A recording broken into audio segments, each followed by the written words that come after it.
Coming live from the studio, this is All Sports with Gerardo. Thank you for watching another episode of All Sports. This is your host Gerardo, and all I talk is sports. On the show today, I am going to talk about NFL football, Major League Baseball, NBA basketball, and Nhl Hockey. Before I start the show, I hope you all had a great week. To start off with Major League Baseball, Major League Baseball announced they have relocated the 2021 Major League Baseball All-Star Game from Truist Park in Atlanta to Coors Field in Denver. Coors Field and the Rockies will host the 2021 Major League Baseball All-Star Game. So we got some big news coming out of Major League Baseball. That was the big announcement I was telling you all last week to tune in to the All Sports with Gerardo show this week. You may or may not know, but Coors Field here in Denver will now host the 2021 Major League Baseball All-Star Game. Originally, Atlanta was supposed to host it, but Major League Baseball pulled it out of Georgia. And they came down to a few different stadiums and cities to host the All-Star Game. I was surprised to see that they actually chose Coors Field, because the list that I kept seeing post online and through social media did not mention Coors Field. There were a few other ballparks that were favored to get the All-Star Game. They never mentioned Coors Field, so I was really surprised. I was also really happy. But because the Rockies have been throwing bids to hosting one of the future All-Star Games, and they have been planning for it, that's why Major League Baseball finally just decided to let the Rockies host it this year, because eventually sometime in the next 5 years they were going to host it. They're due for an All-Star Game. The last time the All-Star Game came to Colorado, which was the only time, was back in 1998. I actually wasn't even born yet.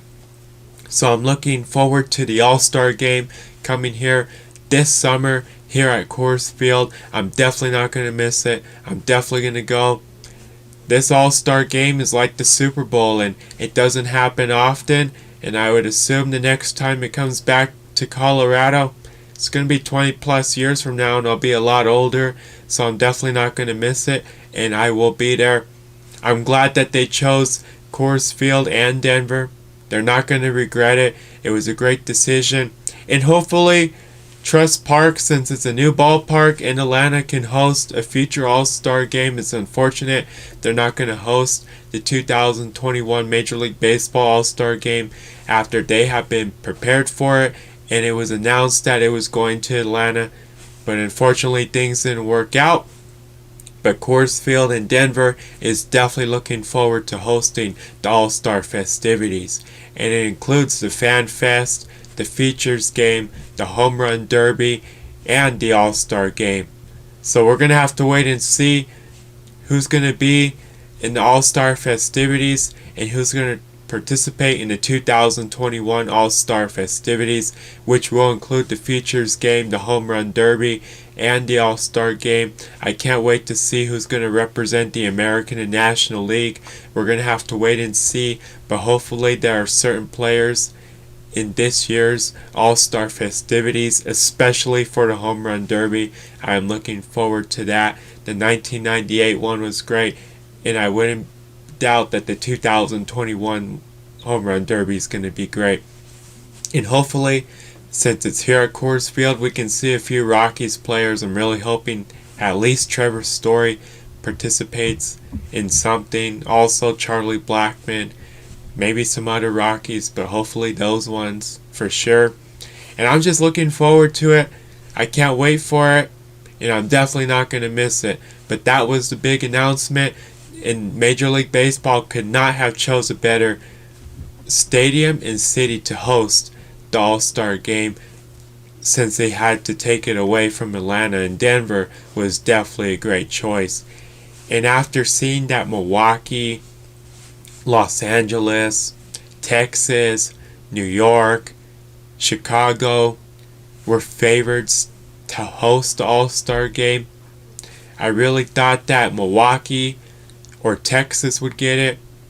Milwaukee was definitely a big favor since there's a lot of history in the past, especially with the Braves.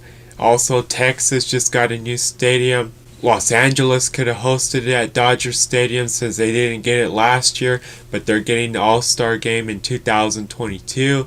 The new Yankee Stadium was a possibility. Wrigley Field, they haven't went there for a while.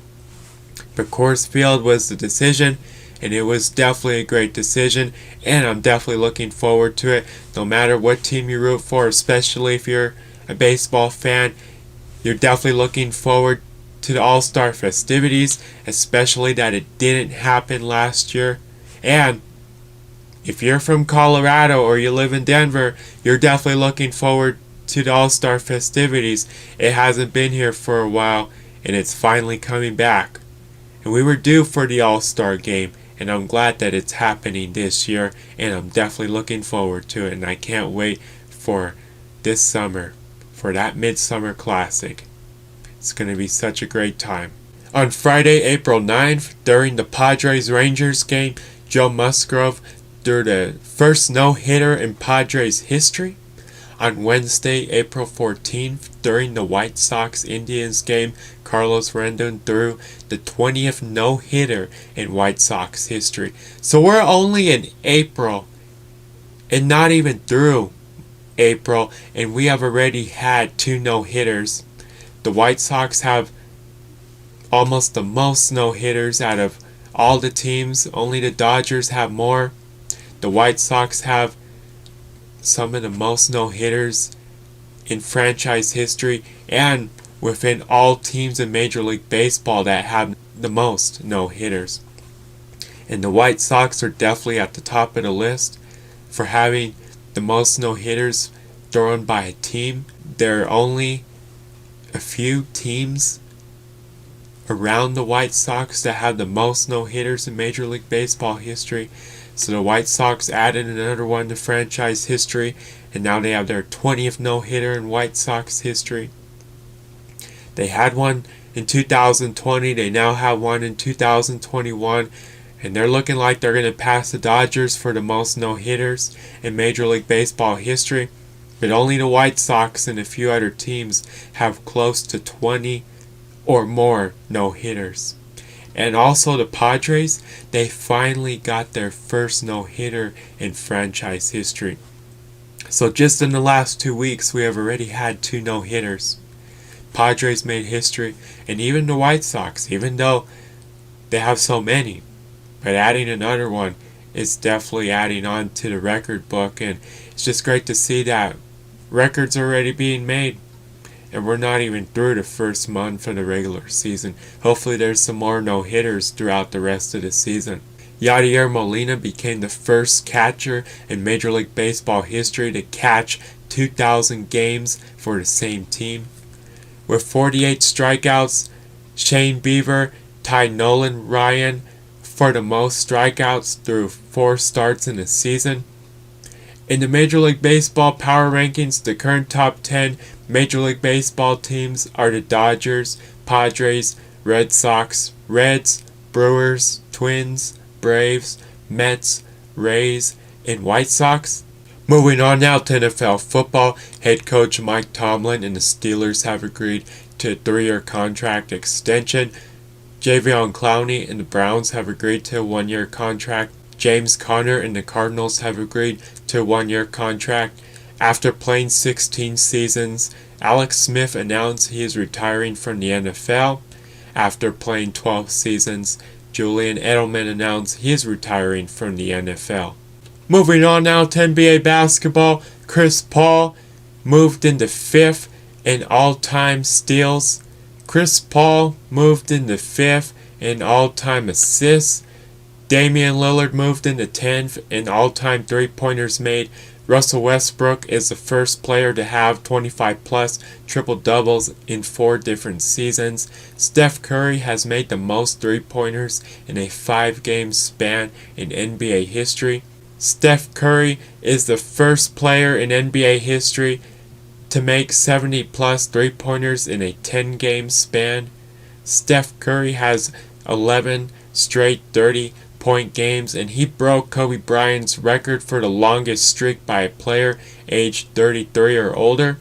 Steph Curry passed Wilt Chamberlain to become the all-time leading scorer in Warriors history. Jamal Murray will miss the rest of this season with a torn ACL. After playing 15 seasons, LaMarcus Aldridge announced he's retiring from the NBA. Alex Rodriguez will become part owner of the Timberwolves. Dwayne Wade has purchased an ownership stake with the Jazz. So right now I'm going to update you with the current NBA standings in the Eastern and Western Conference. To start off in the Eastern Conference, the 76ers have the number 1 seed, the Nets have the number 2 seed, the Bucks have the number 3 seed, the Knicks have the number 4 seed, the Hawks have the number 5 seed, the Celtics have the number 6 seed, the Heat have the number 7 seed, the Hornets have the number 8 seed. A team also contending for a playoff spot in the Eastern Conference includes the Pacers and the Wizards. In the Western Conference, the Jazz have the number 1 seed, the Suns have the number 2 seed, the Clippers have the number 3 seed, the Nuggets have the number 4 seed, the Lakers have the number 5 seed, the Trailblazers have the number 6 seed, the Mavericks have the number 7 seed, the Grizzlies have the number 8 seed, and the Warriors and Spurs are also contending for a playoff spot in the Western Conference. So that's the current NBA standings in the Eastern and Western Conference. Moving on now to NHL Hockey.